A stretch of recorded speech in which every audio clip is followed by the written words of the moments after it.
नमस्कार विद्यार्थियों। हम कर रहे हैं भारतीय राष्ट्रीय कांग्रेस में उदारवाद। विद्यार्थियों, उस कांग्रेस की बात हो रही है जिस कांग्रेस की स्थापना 1885 ईस्वी में हुई थी। एक अंग्रेज आईसीएस जो रिटायर्ड अधिकारी था, ए.ओ. ह्यूम के द्वारा।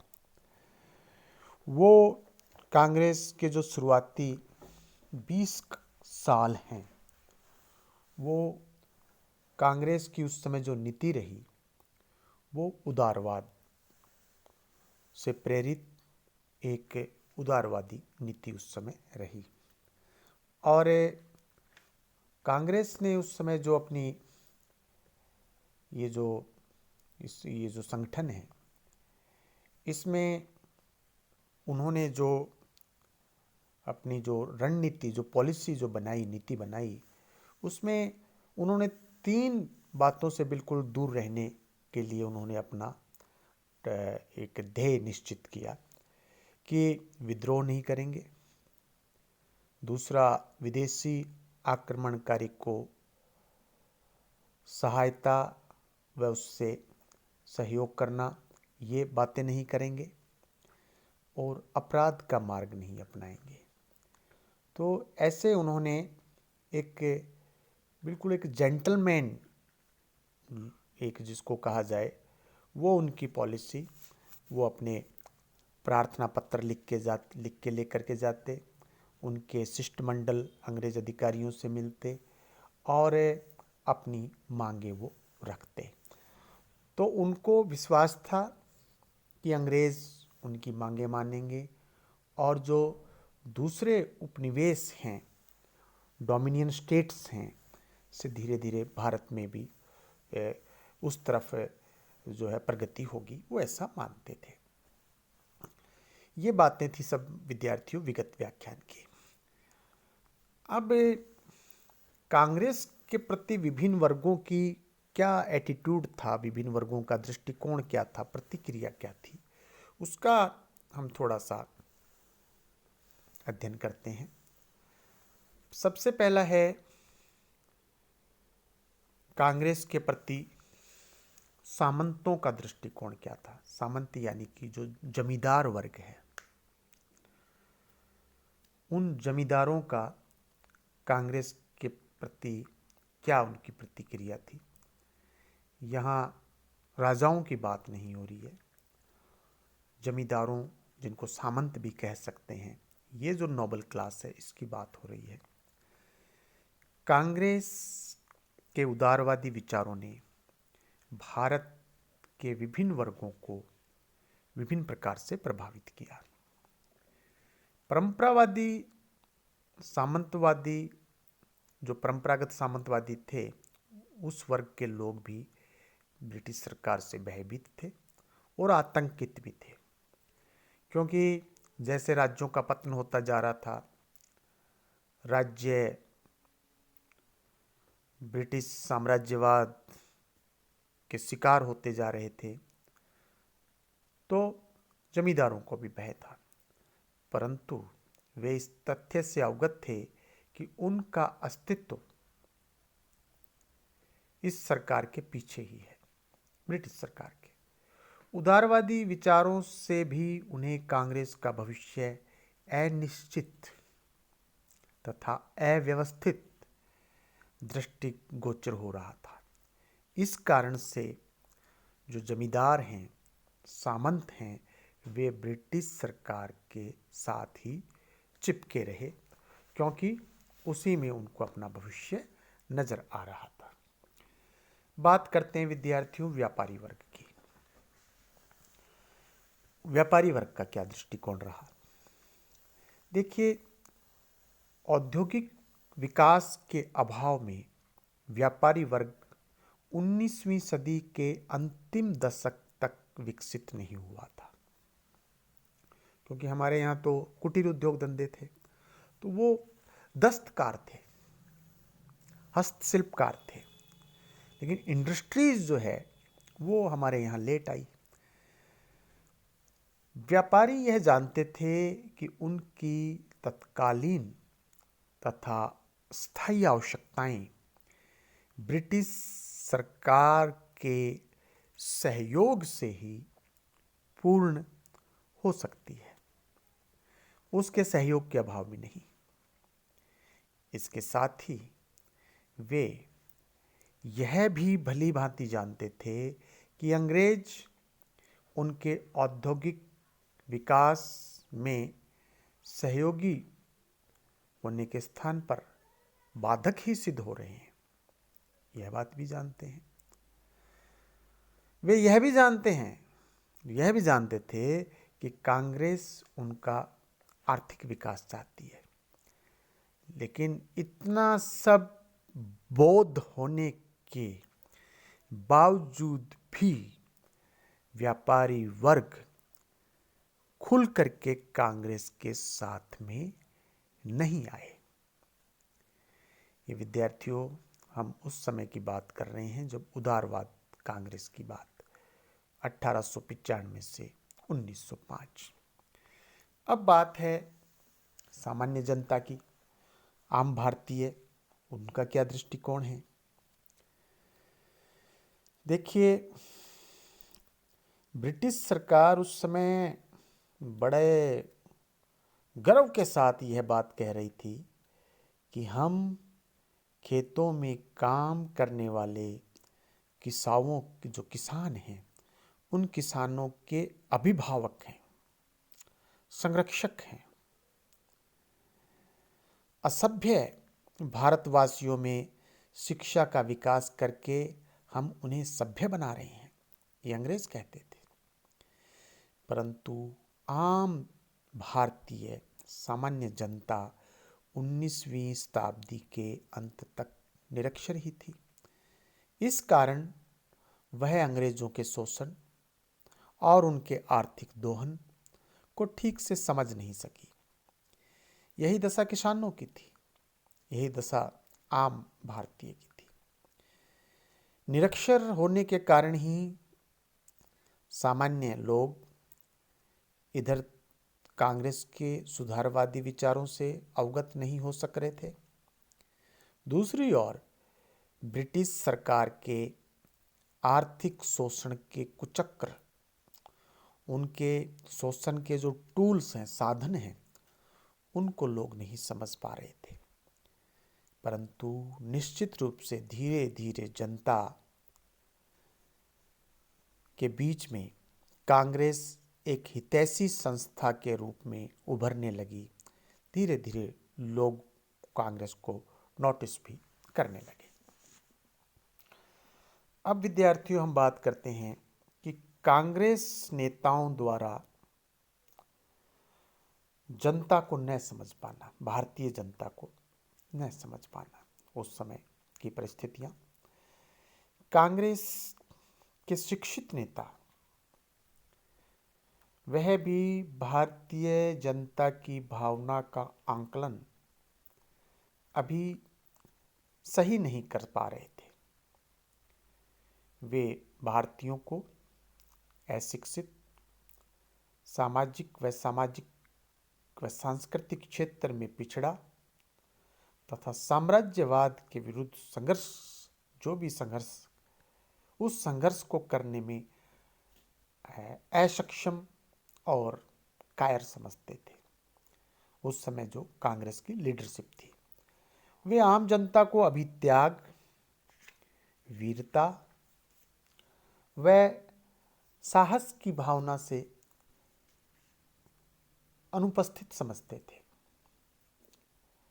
इसके नेता, कांग्रेस के नेता, ब्रिटिश सरकार के समर्थक व प्रशंसक होने के नाते भी भारतवासियों को संघर्ष के लिए तैयार नहीं कर सके थे।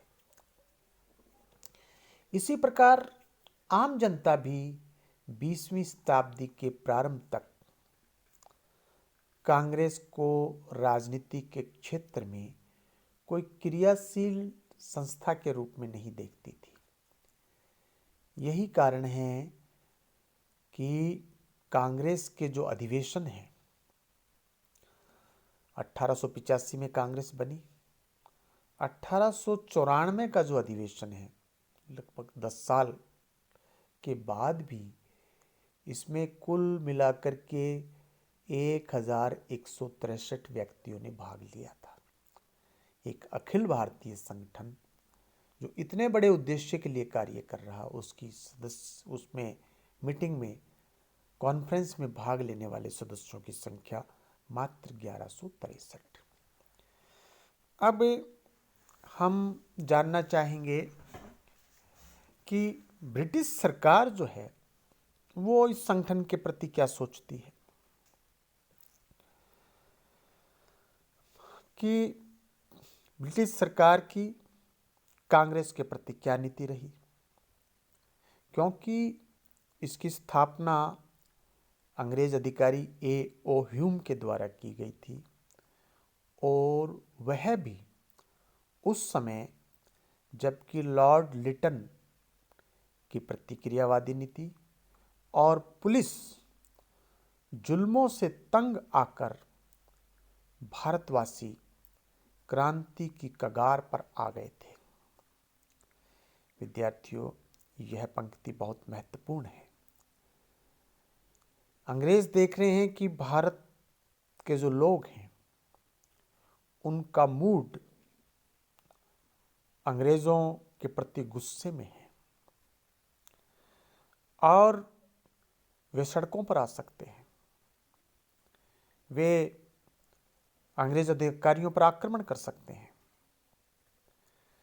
अंग्रेज सैनिकों को मार सकते हैं। यानी एक असंतोष का भय, कोई विस्फोटक स्थिति भारत में ना बन जाए, उसका प्रयास। उस विस्फोटक स्थिति से ब्रिटिश सरकार को बचाने के लिए ही ब्रिटिश सरकार के सहयोग से ह्यूम ने इसकी स्थापना की।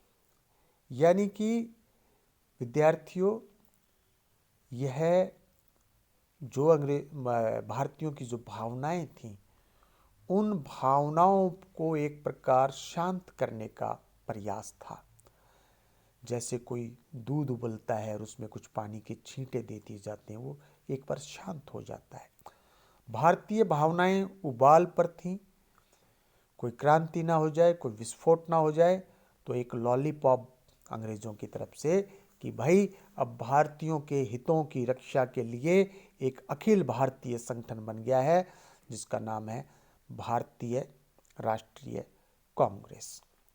अब ये जो कांग्रेस है, ये भारतीय नाम तो है नहीं, अंग्रेजी शब्द है। तो वो अंग्रेजों ने अपने हित साधना के लिए, अपने एक सुरक्षा कवच के रूप में अपने आप को सुरक्षित रखने के लिए एक इस संगठन की स्थापना की। अतः इसका प्रथम अधिवेशन 1885 में ही प्रारंभ हो गया और बंबई में हुआ और शांतिपूर्वक हुआ। 1886 में इसका दूसरा अधिवेशन कलकत्ता में हुआ। उसमें डफरिन ने नेताओं का स्वागत किया, स्वयं अंग्रेज इसमें भाग ले रहे हैं। यही हाल मद्रास के अधिवेशन 1887 में हुआ, परंतु 1888 में मद्रास अधिवेशन हुआ था 1887 में, परंतु 1888 में इसका स्वरूप ब्रिटिश सरकार को बदला हुआ नजर आया और वह कांग्रेस विरोधी हो गई। ये जो 4 साल का पीरियड है विद्यार्थियों, इस अंतराल में कांग्रेस ब्रिटिश सरकार को जानी दुश्मन लगने लगी। अब ब्रिटिश सरकार उसकी मौत की कामना करने लगे कि यह संगठन समाप्त हो जाए। डफरिन ने कांग्रेस की आलोचना ही नहीं की, अपितु A.O. ह्यूम के विरुद्ध भी कटु शब्द इस्तेमाल किए।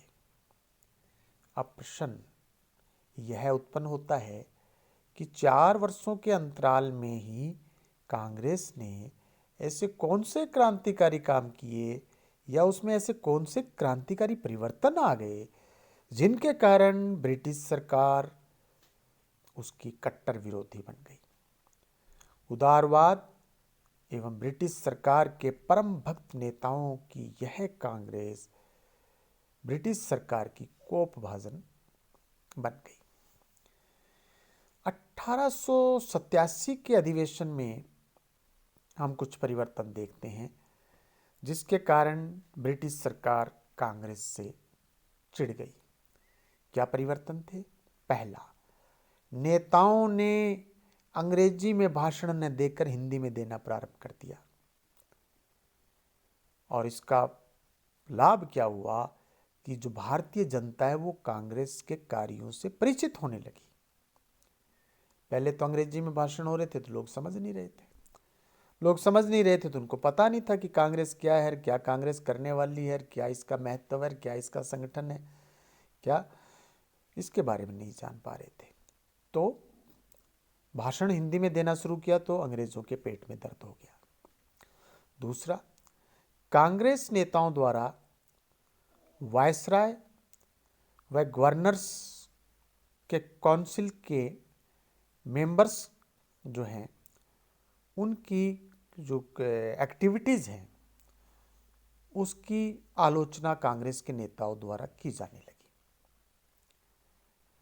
वायसराय के कार्यों की, गवर्नर जनरल की काउंसिल की, उनकी आलोचना करने लगे।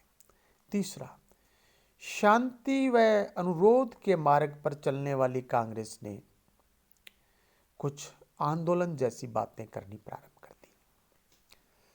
तो विद्यार्थियों, इन परिवर्तनों से 1888 में कांग्रेस के अस्तित्व के लिए संकट उत्पन्न हो गया।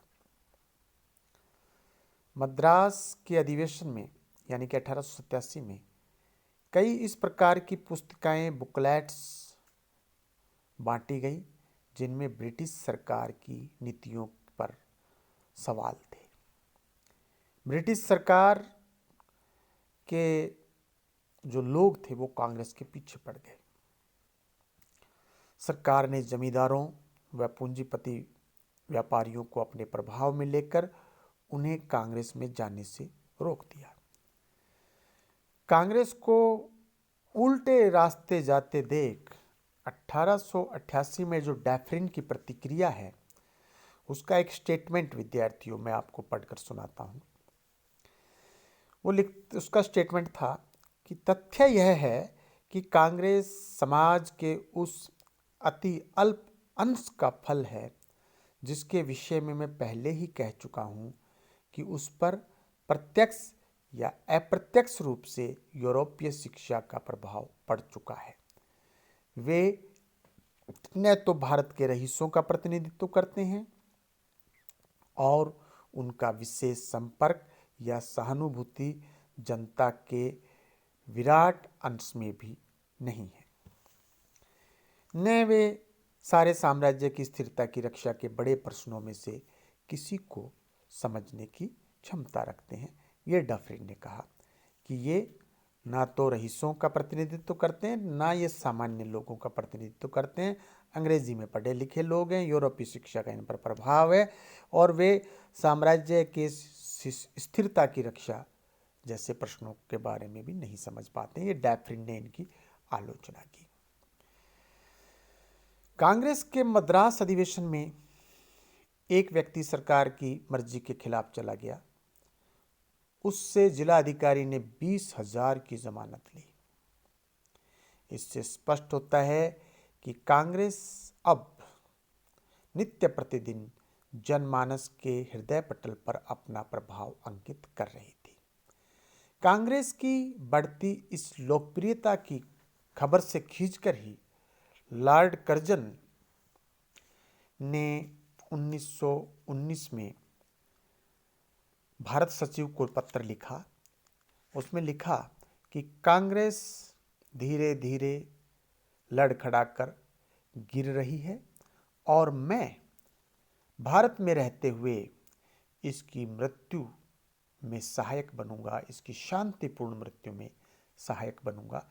ये लॉर्ड कर्जन का इरादा इस पत्र के माध्यम से विद्यार्थियों हम जान सकते हैं। कांग्रेस के इस बढ़ते प्रभाव को अवरुद्ध करने की नीयत से ब्रिटिश सरकार ने डिवाइड एंड रूल, फूट डालो और राज करो की नीति पर प्रबलता से आचरण करना प्रारंभ किया। भारतवासियों में फूट डालकर उनकी एकता को नष्ट करने के लिए ब्रिटिश सरकार ने सर सैयद अहमद खां और राजा शिव प्रसाद को अपनी ओर मिलाया। सर सैयद अहमद खां के माध्यम से साम्राज्यवादी सरकार ने मुसलमानों को अपने पक्ष में तथा कांग्रेस के विरोध में करने का प्रयास किया। सर सैयद ने कांग्रेस की कटु आलोचना कर मुसलमानों को उसमें सहयोगी बनने से रोका।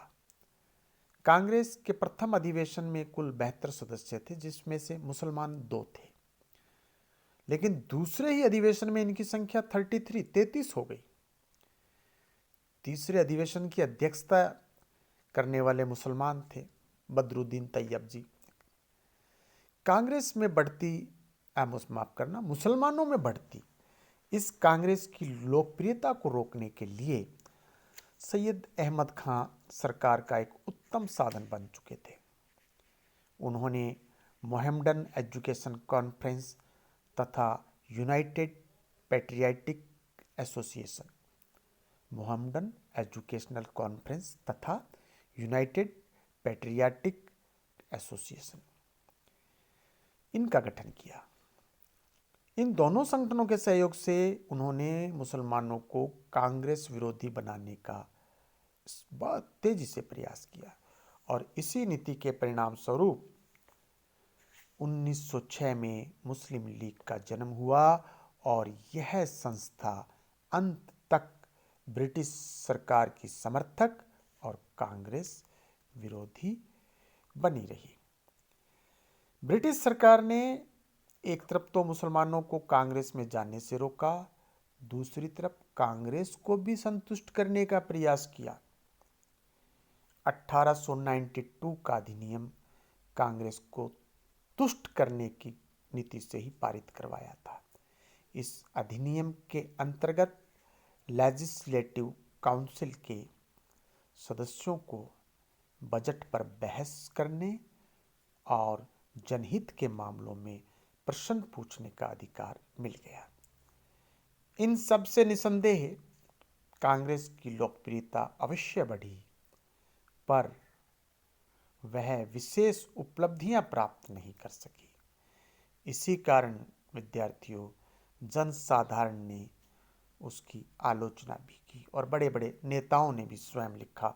लाला लाजपत राय ने लिखा, 20 वर्ष तक यानी कि 1895 से 1905 तक रियायतों तथा दुखों को दूर करने के असफल संघर्ष करने के बाद उन्हें रोटी के बदले पत्थर मिले। तो नेताओं की यह पीड़ा भी कि उन्होंने इतने साल तक इतने शांतिपूर्वक अपना ये सब मूवमेंट चलाया, लेकिन अंग्रेज़ों ने जो है वो उनको उसके बदले उसका जो नतीजा जो है वो अच्छा नहीं मिला और अंग्रेज़ों ने दमनकारी नीति अपनाई। तो एक तरफ तो जनता, चूँकि कांग्रेस की तरफ से कोई बड़े रिजल्ट्स नहीं मिल रहे थे, जनता की आकांक्षाएं पूरी नहीं हो रही थी, जनता भी नाराज़ थी और जो नेता थे उनमें भी एक निराशा थी, जो लाला लाजपत राय के इस स्टेटमेंट से जो है वो हमारी समझ में आती है।